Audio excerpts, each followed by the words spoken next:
If I ask you, ऐसी क्या चीज़ है जिसके बारे में आप दिन भर सोचते रहते हो? Then undoubtedly the answer will be food. हम हर समय फूड के बारे में सोचते रहते हैं. जैसे नींद से उठे नहीं, we think about a bed tea. Bed tea से निपटे नहीं, we think about a breakfast. Breakfast ख़त्म होता नहीं है, हम ये सोचना शुरू कर देते कि लंच में क्या खाना है. एंड देन स्नैक्स का टाइम आ जाता है, हाई टी का, फॉलोड बाय डिनर. और उसके बीच में हमारी इतनी बिंजिंग मोमेंट्स होती है, इतना स्नैकिंग करते हैं जिसका तो कहना ही क्या. So our entire day kind of centers around food, what we are eating, how we are eating, when we are eating. But do we really need to eat so much? हमें क्या इतना खाने की ज़रूरत है? Do you know what is the size of your stomach? This much. The size of your fist. Just check your fist. आपके fist के size का आपका स्टमक है. And just imagine उसके अंदर आपने कितना कुछ ठूस दिया, लिटरली आई विल से ठूस दिया है.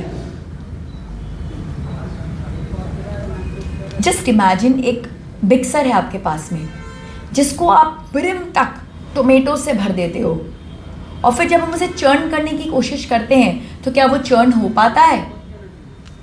Of course not, because for churning it needs some free space. Similarly when we fill our stomach so much with food, then what happens? Our stomach is unable to digest. वो digest ही नहीं कर पाता, उसे churn ही नहीं कर पाता. Our food remains undigested, and then this undigested food remains in our system, because by the time वो digest हो, हम और थोड़ा खाना उसके अंदर में डाल देते हैं. हम अपने डाइजेस्टिव सिस्टम को डाइजेस्ट करने का मौका ही नहीं देते. Before the previously eaten food gets digested, we send a new lot. हम एक नया लॉट भेज देते डाइजेस्ट करने के लिए. तो पुराना तो रह जाता है साइड में, वो नए के पीछे लग जाता है. वो नया जब तक डाइजेस्ट हो तब तक हम और नया भेज देते हैं. So what happens in our system? In our system food remains undigested for a long period of time. और जब ये फूड अनडाइजेस्टेड रहता है तो क्या होता है? It gets converted into plague. It gets converted into, वो एक सड़न पैदा कर देता है. वो सड़ जाता है, और सड़ के वो क्या करता है? वो सिस्ट, अल्सर, स्टोन, ये सब चीज़ों को क्रिएट कर देता है. आपने कभी सोचा है कि आपने तो अपनी किडनी को कभी काटा ही नहीं था, तो किडनी के अंदर स्टोन कैसे चला गया? आपने अपने हार्ट को कभी ओपन अप ही नहीं किया, तो उसके अंदर ब्लॉकेज कैसे चला गया? Yes, you got it right. All the stone, cyst, ulcer, blockage is a result of all the undigested food that we have eaten. हमारा सारा खाना जो डाइजेस्ट नहीं हो पाया है, वो जम के, सड़ के वो क्या बन गया है? वो यही सब बन गया है. And now we are examples of sudden deaths. इतने सारे एग्जाम्पल्स हैं जो हम सुनते रहते हैं कि suddenly people have died. They suddenly got a heart attack, they suddenly got a brain stroke, they suddenly developed some complication. They were all fine, but suddenly developed some complication. Let me tell you, they were not fine. They were not fine. Their lifestyle was a silent killer. उन्होंने अपनी जैसी lifestyle adopt कर ली है, वो lifestyle उन्हें वैसा ही result दे रहा है. So what is the solution? Solution is plain and simple. Correct your lifestyle. Correct your lifestyle. If you want to achieve a healthy, long life, then you need to lead a life which is healthy enough. So the first correction that you need to do is check on your food that you are eating.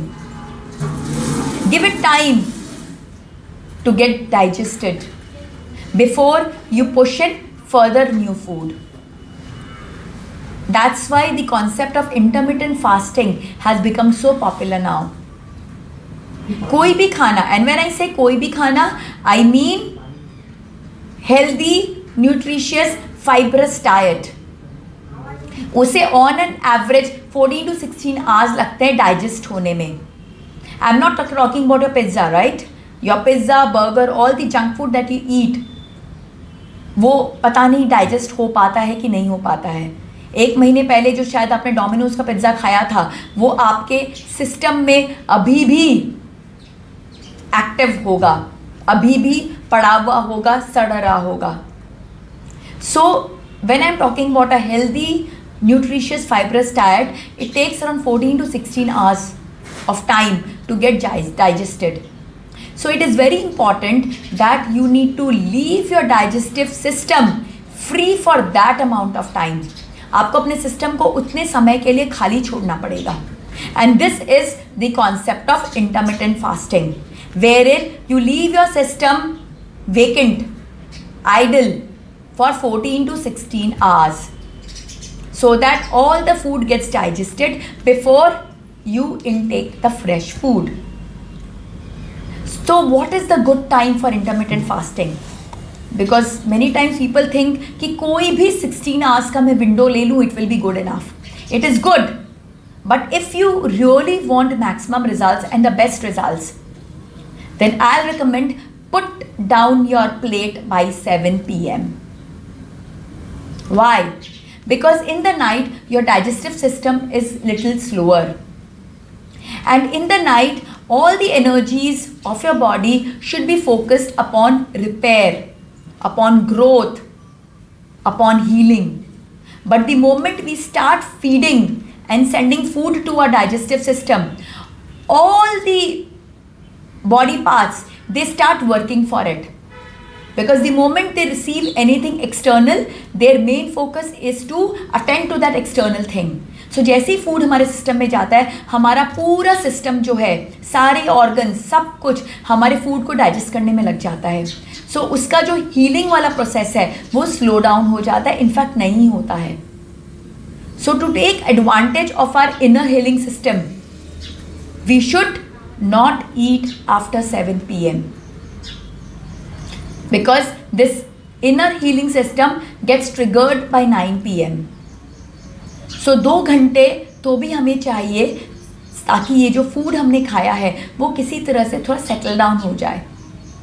And then from 9 p.m. onwards, our main focus of the body should be on healing self growth and handling all the systems of our body. So if you really want to live healthy and to live a long life, because long life has no meaning if you're not healthy. Ventilator पे जी के क्या जिया, अगर जीना है तो आप अपने बलबूते पे जियो. So be healthy till the time you're alive. So in order to have a long healthy life, we should put down our plate by 7 p.m.